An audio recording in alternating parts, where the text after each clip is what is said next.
My name is Ruben Steven. I'm a sophomore at MIT studying mechanical engineering and computer science. And today I'm here with, Hi, everybody. My name is Dr. Ahmad Saleh. I have a privilege of speaking with Ruben today about all things life, college.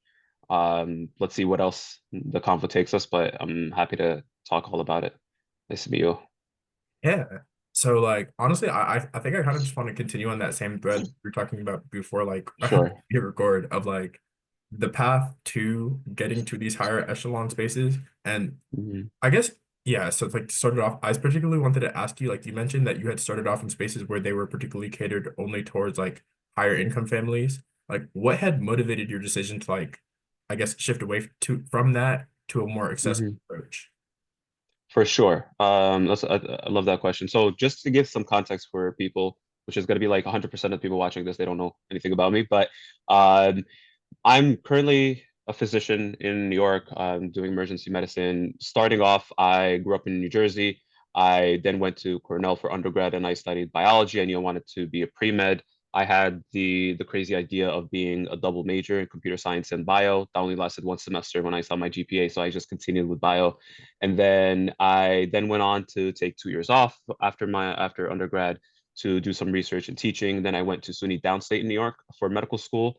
I took a year off between my third and fourth years of medical school to do a master's of public health at Yale, where at that point I started a global health nonprofit that I still currently run. And then afterwards, I'm doing medicine. And along all that period of time, I've been doing sort of like admissions consulting help. Like I've been helping a lot of students wanting to apply, particularly to sort of Ivies, Ivy Plus, top 20, 30 universities. Um, and the reason that I do that is because going through the process myself, I came from a very underprivileged kind of school system, didn't really have a lot of resources. The biggest accomplishment would be going to a four-year university, let alone going to an Ivy and getting. At that time, I got the Gates Millennium Scholarship. It's a full ride scholarship Mm. to any university of your choosing. So a lot of that, those were resources that if I didn't have internet access at the time, I would not have known about. And going through many years, meeting my peers at some of the Ivies and other schools, I learned just how much it helps knowing what you're doing. There are two ways to know things, either by trying and then figuring it out, but then at that point hindsight is 2020, and the train may have passed you, or going into the process. So for me, I really wanted to take some of that knowledge that I had learned, some of the knowledge that I had learned kind of working for some of the companies that cater to high income individuals, and provide it to the masses, to others that would be amazing talents had they known about, like, what is an SAT? I didn't know until like a couple of weeks before I had to apply. Like, what are scholarships? Is it really like possible for me to get into a top school? Should I even bother applying? Like, yes, you can, and these are the things that you should be thinking about to position yourself best. Like something that you mentioned that like stood out to me is like how the sometimes the ceiling is just like getting to college to begin with. Because I feel like Yeah. that was somewhat similar to like a lot of the outcomes or like situations that I was seeing around me. Like to a degree, like and it kind of goes back to that point of like what my personal story was. But Yeah. my like I would say real saving grace happened in middle school. Started it because I got sorted into like the advanced classes, and so I'm like taking algebra and geometry as a middle schooler, so I'm set up to go to like, and I think like the real like distinction happened in the high Mhm. school I went to, because I didn't go to my Yeah. home school. I went to like I got essentially like picked out the lot to go to this school like that's 30 minutes away, and then Yeah. Yeah. Same. in the high school that I was like that it's like right behind my house too, which is crazy. But like all my Yeah. friends went there, and I have friends who didn't graduate, which is Yeah. the difference in like That's what you're being fed is crazy how that has that 100%. image. 100%. I had it actually very similar where I grew up. Like I went through like my city, I went through all of like kindergarten, middle school, and then for high school, I went to the magnet high school that takes like all the people from northern Jersey, and it's Mhm. like a bus ride. It's a half-hour bus ride away, and I'm Yeah. out there with people that are like, that they live. I can see their houses as I'm like driving by in the bus, and I'm like, oh, okay, this is not Kansas anymore. Like, to be cliche about it. Yeah. And it was, if it wasn't for that 100%, like the mindset is just completely different. Mhm. Like I remember there in middle school, like the morning announcements were about kids getting out of juvie and like to let the teachers know if anybody harasses them. Like that was like the way I'm starting my morning versus I'm going to this new high school where all the talk is like, oh my God, did you sign up for this AP? Like, what did you get on your SAT? Like that is the environment. And we are creatures of our environment. Like that rubs off on you and you're like, okay, this is who I need to be now. And Yeah. that sets you up to, you know, college and, top schools and stuff like that. That's how it's gonna be. What's that one quote? Like you're the average of the five people you end up surrounding yourself with. 100%. Yeah, yeah, yeah, exactly, exactly. And even something better that I've heard, like on like an edit to, I don't know if you listen to Alex Hermosi. Yeah. You do, the guy with the beard. So Yeah. you probably heard this before, and his take on it is you're the average of the five people you aspire to, which is Mm, actually I really like because no longer is your environment the limiting factor because you're like, well, this is the best of the five that I have around me. Your five could be anybody online that you choose to follow. Like Alex Ramosi could be one of the five people that you want to aspire to. So I yeah. think that is so good for somebody who's coming from an environment that doesn't have those resources. I feel like honestly, like to that point, I think I heard it a bit in your story, and I know it's for a fact that's what Loki saved me. Like that access to the internet is I think that's literally the only reason I'm talking 100%. to you today. Because like Yeah, yeah. I was gonna yeah, I'm gonna say this and then let me know if you Tell me. resonate with it or like Yeah, for sure, there's a for sure. parallel. But like I'm the youngest of six siblings, and like they all grew up in the same exact house as I did, like same sort of environment. Nobody else went to college but me, and I went to MIT. And I think a large, That's amazing. and I think it's just because not just because like other things like temperament and Yeah, stuff. yeah, of Like course. I was able to be alone with an internet connection, searching up like why does fire nature what state of matter is fire? Like just searching up like random scientific questions. Right? Yeah, yeah. They're gonna tell me shut up, but like the internet's gonna answer me though, and that's all I need. The internet's not. I'm telling you, like I've been really ChatGPT is one of my like five people that I surround myself with. So Mm. it's been great because it's not gonna shame you, which I guess is a good thing. But yeah, I ask it the most random things. And like this day and age, honestly, like I had whatever version of Google people had like 10 years ago and however good that search was, but it was good enough for me to get what I Mm. wanted. Now you can just like ask it to plan your life. You can ask it like I'm trying to get into MIT. What do I need to do? And I'm a sophomore right now. Like it really can help you. Um, and it's just a matter of like understanding that these resources are out there more so than just to help you like answer, homework questions. Like you can really plan out a lot of your big milestones in life with it. Mm. I think to that point, because like what the first version of the question that had appeared to me was like, oh, Yeah. what's a like summary of the information that you've gotten? Like what would you like for that high school kid that's like just getting in? Like I don't necessarily know what to look out like SAT and stuff like that. But I Yeah. think a better question is which questions should they be asking? Because like you can get the like we mentioned like with the chat like with access to Yeah. ChatGPT, you can get the information. It's like okay, what information do you need to know then? Yeah, yeah, exactly. That I mean, that goes to the old adage of, um, you don't know what you don't know. Like, what questions should I be asking? You know what I'm saying? So it's like, even if I'm like, you're gonna go to a school or a campus or whatever, like, what questions should I be asking to kind of get the best and the most information out of it? And something that I've realized, something that people always say, oh, there's no stupid question. Realistically there are stupid questions, unfortunately. And the reason and what that means is like a, the the degree of nuance of the question you ask reflects your degree of understanding of something, and Yeah. depending on who you're asking, that may or may not influence that relationship you may have with them going forward. So if you're asking a teacher about a subject, if you're asking a potential mentor, if you're looking at a job interview, the level of question shows to them like, oh, not only do you understand the basics, but you're thinking about the nuances. So Mhm. where ChatGPT comes in is get all of your dumb questions out of the way first. Don't go and ask like a very, very rudimentary question that could be answered through other research. I think that's one of the biggest things that I've seen kind of like in these spheres, and I'm sure you've seen as well, is like there are resources like all these basic questions, get them out of the way first, and then appear educated and like, oh, I can tell from that kind of question, like you know what you're talking about. You know Yeah. what I mean? I Yeah, feel like the two things that came to my mind, like one, sure. when I'm doing the like outbound, like when I'm reaching out to like, for example, like CEOs, me trying to leverage my MIT email now. Yeah, But yeah, yeah. Oh, it's the best. and so it's like I remember like the what I use now is like it's only two questions. Like I had to learn the science behind like how do you do an outreach message correctly because this is like your one shot of them even looking at you. And Yeah. it's particularly pronounced looking the other way because since I have the Instagram account, there's like high school students who reach out to me and they'll ask me like, I have this SAT. What do you think Cornell and UPenn will say? I'm like, what does Cornell and UPenn's website say? That's what I think Yeah. it'll say. And it's like, Yeah, exactly, exactly. Yeah, yeah. That's the thing. It's like yeah, people ask like, "Oh, I have a like a 2.3. What do you think Cornell is gonna say?"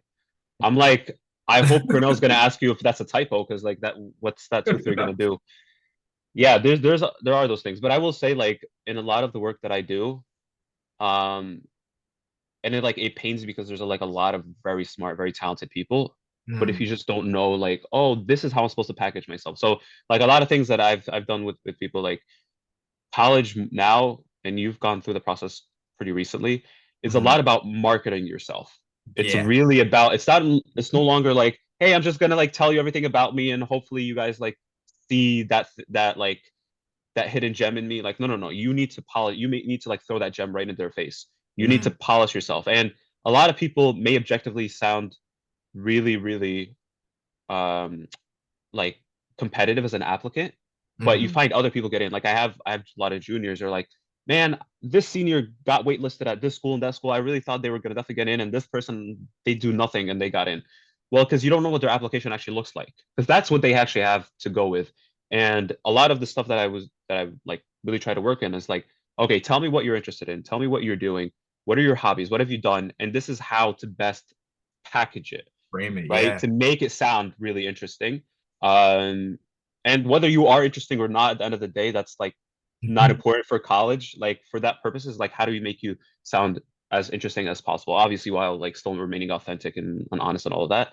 But yeah, and so if you don't know that, and if you're being like super, I don't want to say naive, but like super like, oh, these are smart people. They're gonna like take their time to really give me the best shot because I really worked hard. They're not gonna give you that much time. They're gonna like, what is this kid trying to say to me? And so like yeah, that's kind of the thing. Like, how do we get you to present the best version of yourself, and what other small things you can do to add onto it to really make yourself shine?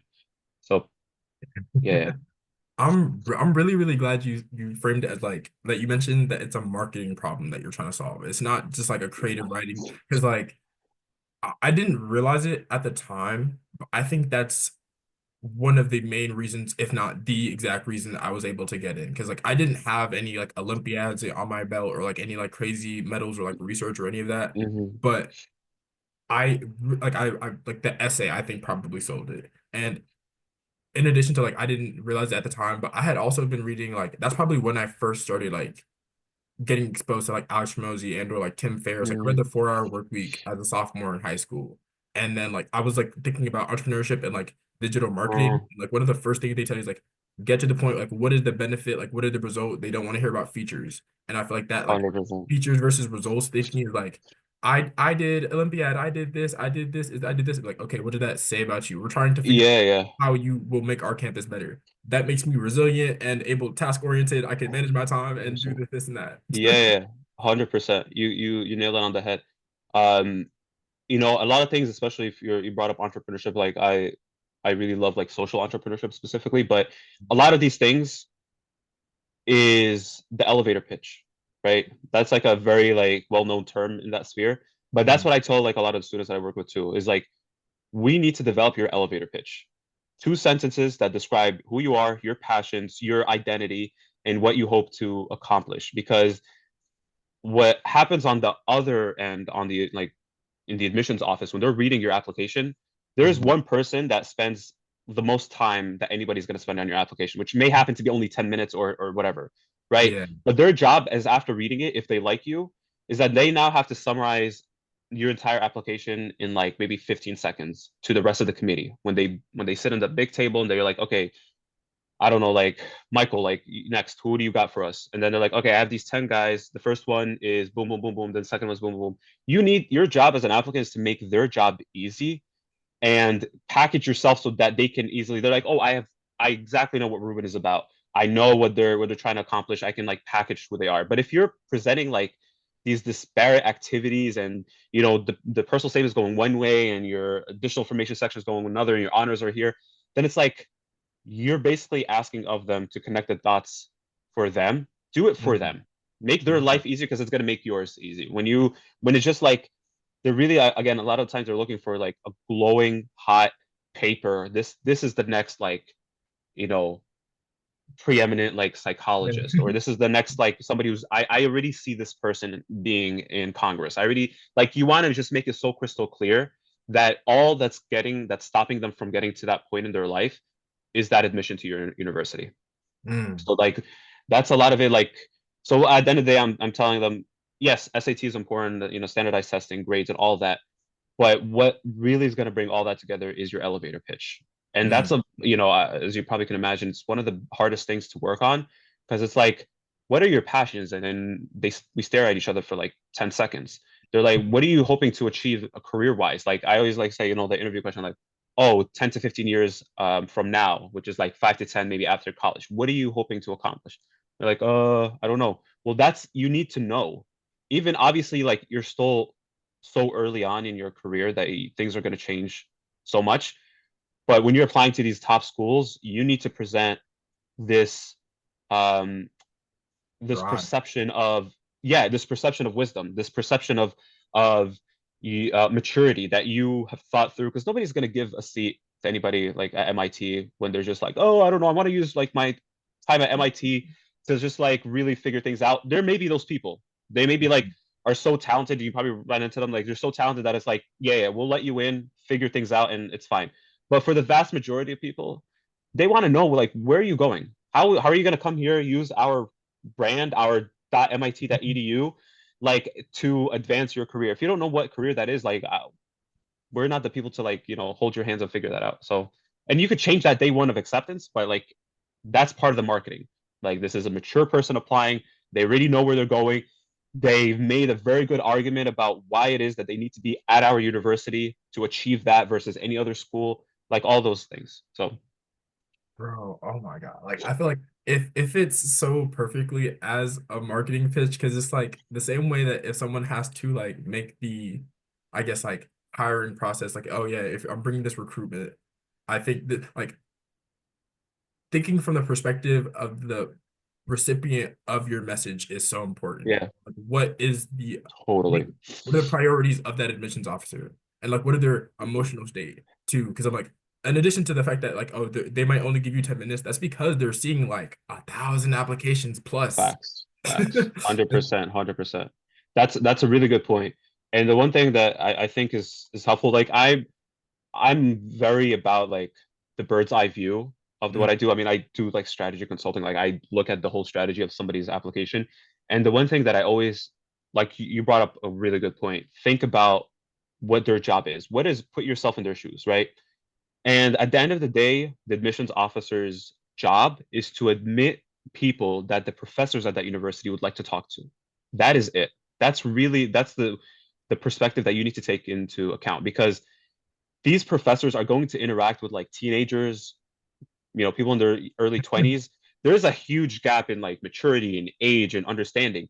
But if they can minimize that gap, that intellectual gap at the very least, like if you're staying after class talking to your professor about like fluid dynamics or whatever, and they're like, huh, Ruben is really asking some like interesting nuanced questions, and they have like a back and forth, not like asking some very basic question. That is their job at the end of the day. Like you could almost think about it like those professors have employed the admissions officers to get them people that they would like. And so from that perspective, you need to convince them of that. So somehow convince them of obviously you need to be academically intelligent, right? On your application, you need to show that you have that what they call like intellectual vitality. There's something about you more than just APs and classes and stuff. Like you have some passion project. You're like you can't like sit still if you're not like you're hustling on whatever thing you're interested in. Like that thing is what they really care about. And at the end of the day, like there are these things that I kind of work with some of the students to showcase that. Like, why are you as a high school student not emailing that physics professor at your dream university and asking for a coffee chat, even if it's a virtual coffee chat, and pick their brain and be like, hey, I'm so and so. I'm still a sophomore or junior in high school at this no name high school, but my goal is to follow in your footsteps and get my PhD in physics as well, and develop my own lab as yours. And I really actually have a budding interest in the same topics that you're researching. And I wanted to really discuss this one recent project or one publication that you put out last year. And can we have a coffee chat and then talk to them? And then by the end of that process, when you do end up applying to that particular university and they ask you like, why us? You have a pretty good reason, not just like, oh, because the name is nice. Like, well, of course, like everybody thinks MIT's name is good. But the point is that you're like, oh, since I know your job is to imagine whether I would be able to have good intellectual conversations with that Professor. professor, I did it for you. I reached out to Professor like Snape or whatever at that school, and I talked to them, and we had this conversation, and we had a back and forth. They're like, oh, they reached out and they did the thing that I would need to imagine. So Yeah. by kind of doing that for them, you did their job for them, and they're like, "Oh, I know this kid is going to thrive here." They've already talked to some of my professors. My professors like them, and it shows like you being proactive in all that business. So a lot of this process, I think, to just summarize it, is like it's a matter of perspective shift. Once you understand this is like a lot about marketing. This is a lot about trying to convince somebody that you're someone who's going to have very intellectual conversations with professors.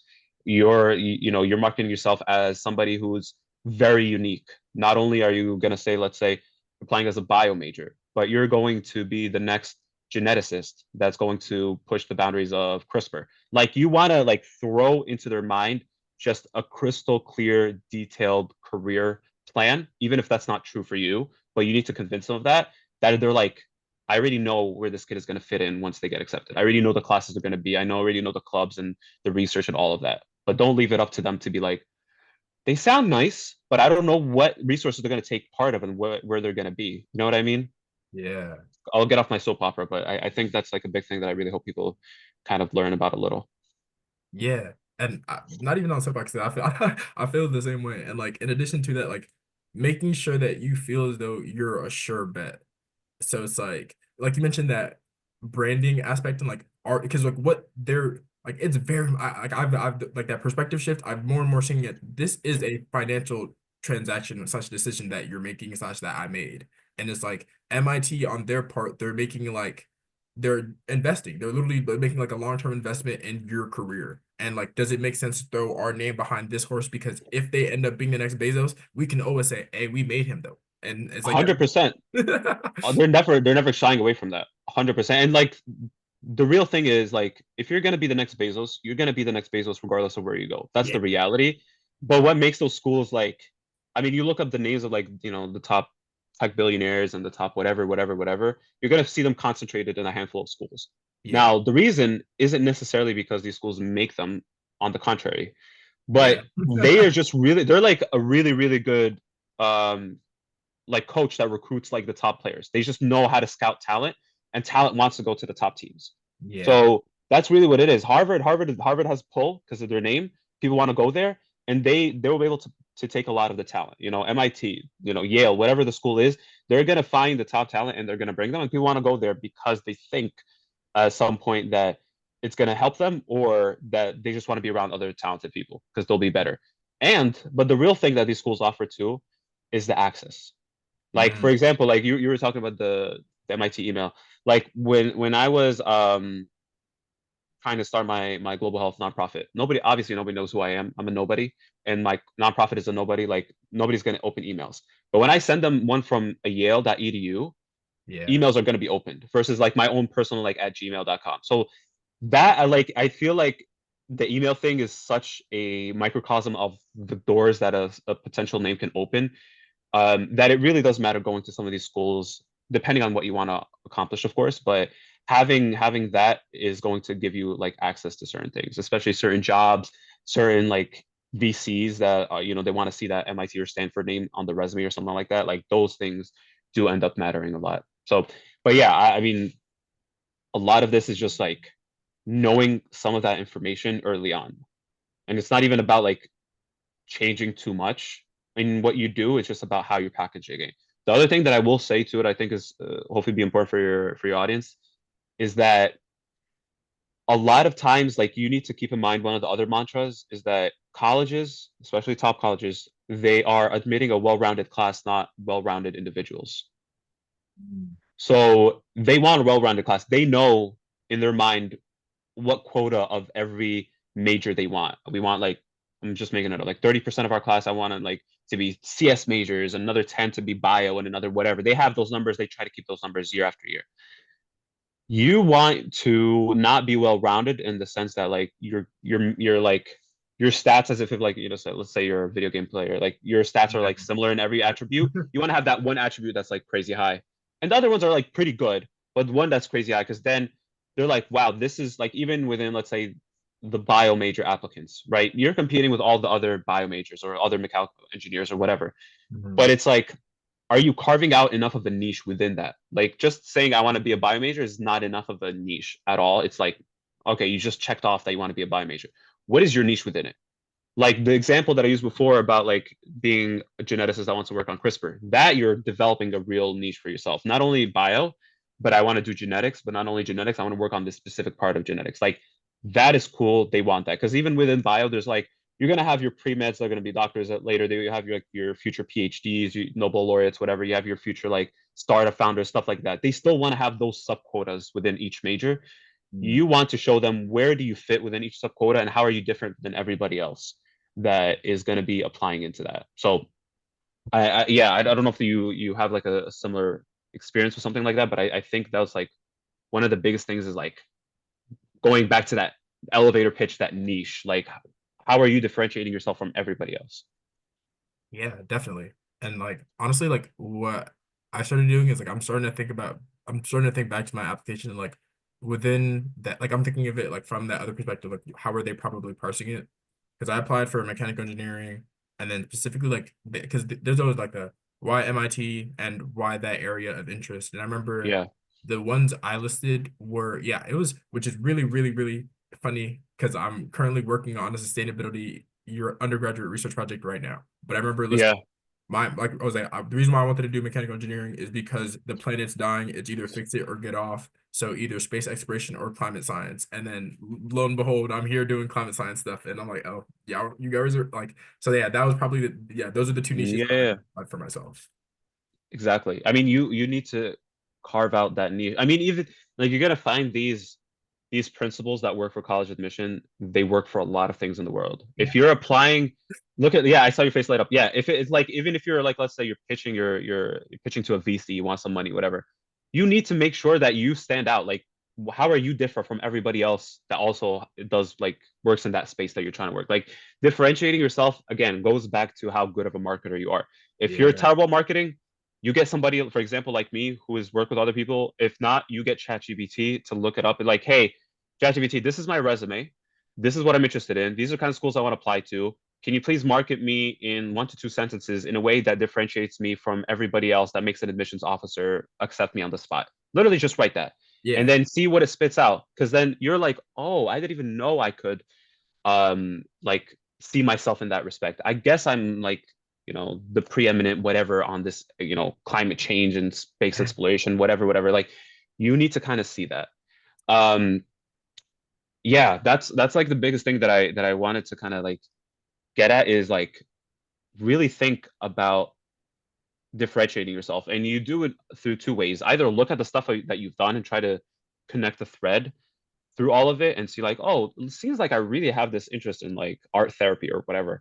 First, Mhm. or write what you want to become and then start working towards that. Add those experiences and those extracurriculars that get you to that. And those are like they don't have to be something crazy. It could be like an online course that you take that is like super niche that you really try to build that that skill set. You try to become a subject matter expert in that thing that nobody else is doing. Um, yeah, and then that's how you make yourself unique. The world now is like they care about people who are unique. They don't want to accept like 10 people that look the same. Yeah. Hmm. Oh, something else I wanted to touch on, like Yeah. going to that like prompt engineering piece. Um, Mm-hmm. one just like the importance of like developing that skill because I feel like that's probably going to be like one of the bigger like filters. Like, how well can you use ChatGPT is about to be something like For on your sure. resume. but in particular, like Is that- I think you mentioned like, oh yeah, format this in a way such that admissions officer would like in addition to that, you could literally like before you start anything like ChatGPT, you are an expert admissions officer at this Yeah, specific school that I want to go to. Run through my resume, be extremely well, I would say, yeah, be extremely mean and like tell me exactly what they're gonna find wrong with it and like 100%. what I should go fix so I can go fix it. Yeah, yeah, exactly. ChatGPT is a safe space. That's what I love about it. It's just if you want to delete the convo afterwards, like it doesn't exist. It's fine.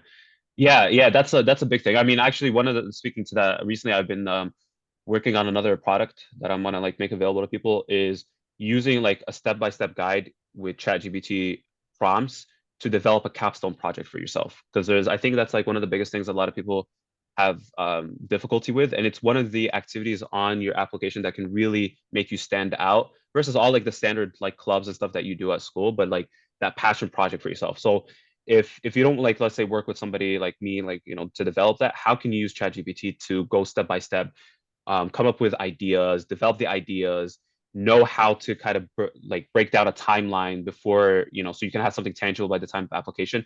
So yeah, I think the prompt engineering part is huge, for a lot of things, from anything from like homework to classes to literally just like, Or taking transcripts of lectures and being like, give me the TLDR, like what is important for me right now to know? What should I be focusing on when I'm reading this chapter? Stuff like that. It makes such a big difference. And the thing is, it's not like it's a nice to have. Is that there's somebody down your dorm room like who's killing it with chat GPT prompts, and you're just that far like behind them. You know what I mean? So like it's so important that you do that because there are other people that are just like getting farther ahead, and you want to stay up with them on that. yeah, I think it was like I forget where I heard the quote exactly, but it's like you're not going to get replaced by AI. You're going to get replaced by somebody who's using AI, and therefore Facts. be that person. 100%. Yeah, yeah, yeah, yeah. 100%. That's really what it is. I mean, there's a whole like side hustles right now about you helping businesses use AI. You're like the AI person. You're like, oh, AI is important. It could help you with like whatever efficiency. It could make you money. I can help you do that. So there, yeah, that's definitely like a big thing that you need to do. And there's like it has like a lot of really helpful uses, especially again when it comes to like putting together your college app. Like, hey, this is me. Can you help me come up with like some personal statement topics? Because like you don't want to stare you at a blank screen for a while. Um, how can I'm applying to the school as a business major. What are some resources that are offered at Duke that I can really reference in my supplemental essay? And it'll spit out like a bunch of different organizations and institutions and things at the school. Like it's good to help like do that background research for you, especially with the new models. I think it's really good. Yeah. Yeah. Slight tangent, but like Yeah. on a little bit of that like entrepreneur side and like how that's like a that's a market right now in terms of like AI optimization of any like brick and mortar business, you can make like Yeah. decent on like a retainer or something like that. And like it really like at least I'm trying to think of like zooming out and like looking at the overall market and like where it might be heading. Hmm. It feels like the wild wild west right now in terms of like I don't know like yeah, I guess my question is how long do you think that model is going to be around for? Or like that like space for which like you like for someone to like go make their niche as like AI as a service person. I think it's going to be around for a long time. I think one of the analogies you can look at is people who help like pop and mom shops create websites. Yeah. There are always going to be people who are like who have never taken their business online, and you see how long the internet has been around for like decades, and there's still people who are like offering that business. So it's always going to be a service because you're always going to have those niche that are like, I'm not touching AI. AI is the devil. It's never going to enter my business. And then somebody's like, AI may be the devil, but it could help your business that's dying right now. They're like, oh, okay, let me listen. So then if it's going to be around for a while, your target audience needs to be refined likely over time to really target those people who like barely know what AI stands for. And you're gonna be able to kind of focus on them and help them out. But it's just a matter of like finding that demographic for sure.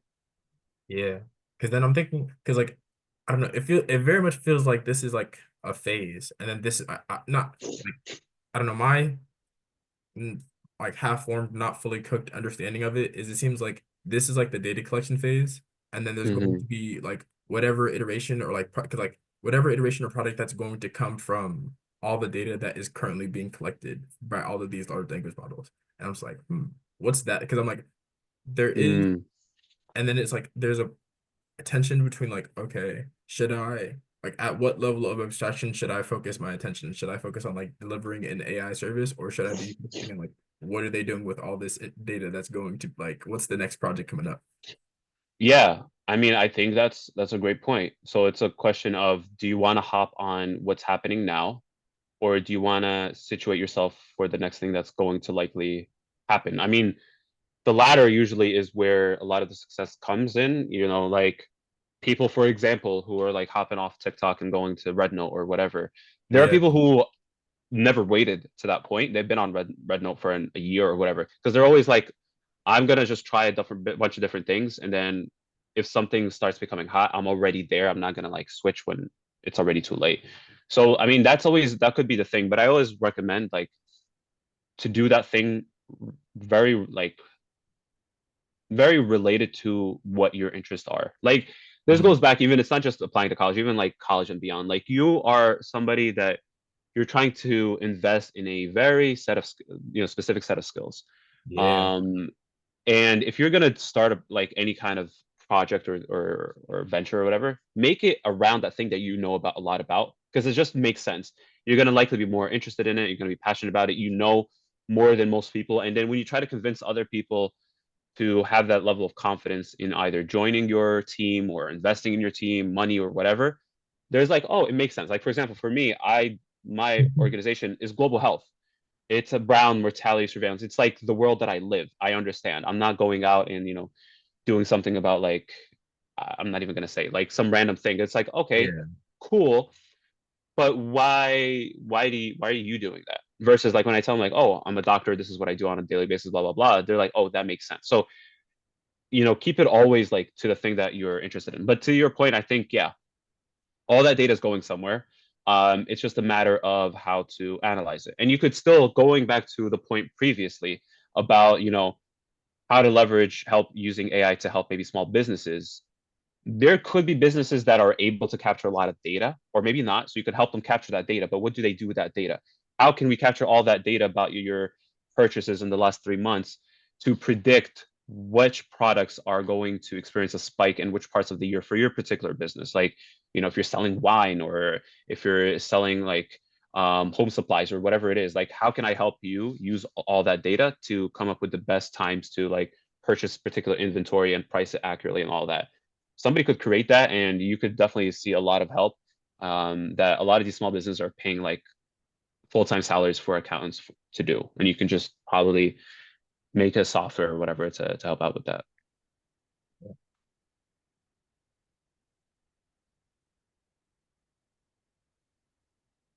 I guess like going back to that point of investing in a skill set. I think Yeah.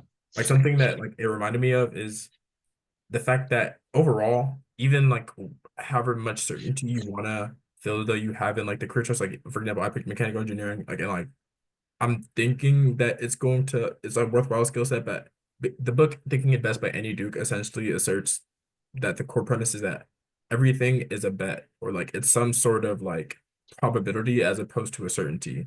And it's just like you just want to pick bets that are going to compound. And so it's like, okay, Hmm. I've gone down the medical route to this degree. Let me compound on that bet and like do medically based like organizations and or Yeah. like initiatives. Yeah, exactly. You want to, as much as possible, as you're saying, like compound on what you've learned, like build upon the other stuff. And it takes, whether you realize it or not, like skill sets are transferable. You may just not see it as being transferable. Like all those, like something really basic, like all those long hours studying late at night, those like overnight, whatever, all Hmm. nighters and stuff like that. Like that skill set that you developed, being determined, being stressed out, being focused, locking in, you can use all those skill sets for other stuff when you're like putting together your pitch for the VC the next day, or like trying to put a team or putting that website. Like all those skill sets are important. And yeah, like if you're like, for example, let's talk to maybe somebody who's trying to apply to college right now and doesn't really know what major they're picking. Hmm.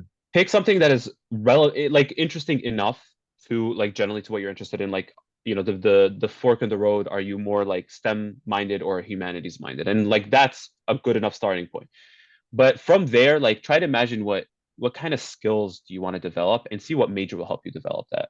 So like, what's great about a lot of the engineering majors is that it really, really makes you analytical, and you can really like see certain problems from different perspectives. And that skill set is like applicable to almost anything. So like even if you're not gonna use that day to day, it's going to be very valuable to whatever you go into.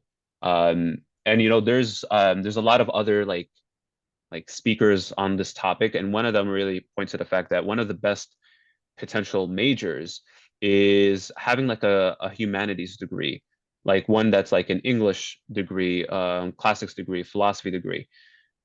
One, it's not marketable, like nobody's hiring any of those people right now unless like you're teaching. But the reality of it is that you become just so good, and you hone your speaking abilities and your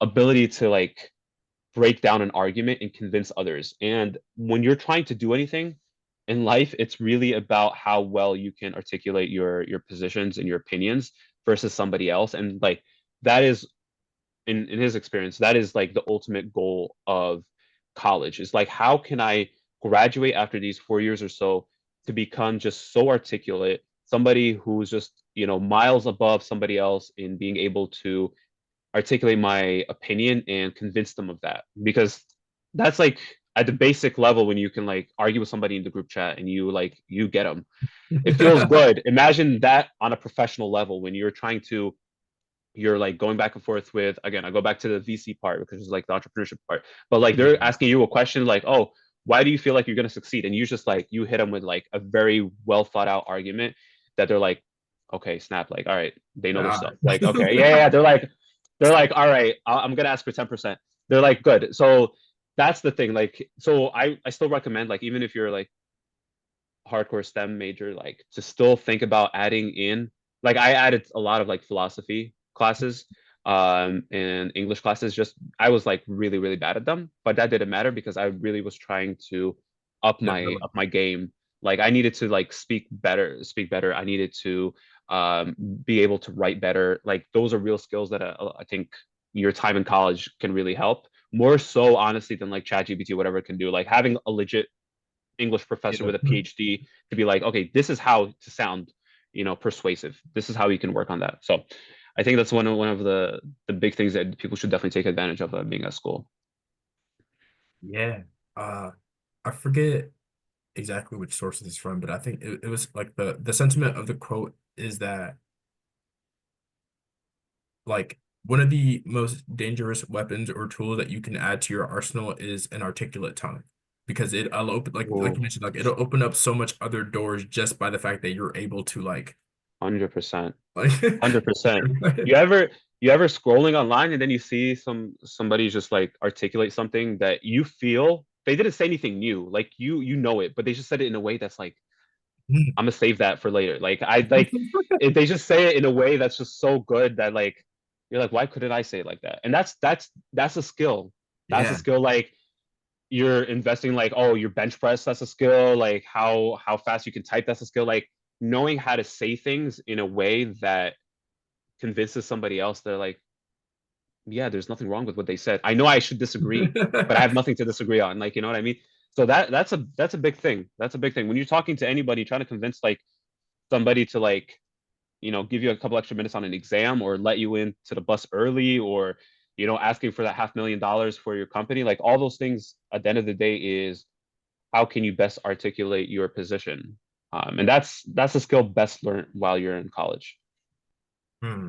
I was gonna ask, like, to that degree, I'm thinking of like Yeah, there's a couple books and sources that come to my mind on like how I've been sure. able to develop the skill to like whichever degree that I have. Um, Off the top of my head, Never Split the Difference by Chris Voss was really, really good. Thinking Fast and Slow is a psychology book by Daniel Kahneman. Yeah. It's just like understanding the way that people, including yourself, process information was very helpful. Hmm. As well as there's like, yeah, Influenced by Robert Cialdini. I would say like those three books were very, very helpful. And then also like the How to Win Friends and Influence People by Dale Carnegie. But that's like, it feels Yeah. Like they feel like the Bible of that space. So just like, yeah, everyone's gonna Mm, recommend that one. For sure. Yeah, yeah, yeah. Those are solid. I mean, I have a bunch of like books that I think are pretty solid too. I think like I will say though, like regardless of whatever the books are, like it's good to read them, but how are you changing your behavior after reading them?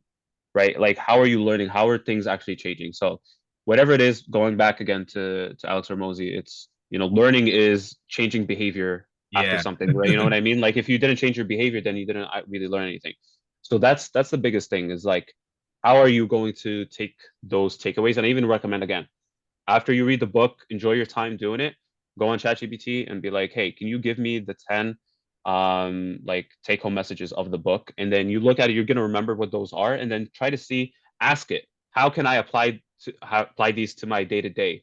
I'm currently a sophomore studying mechanical engineering in CS at MIT. Like, what can I do to incorporate this? And it's gonna give you a pretty good specific breakdown because that's how like that'll take you to the next level.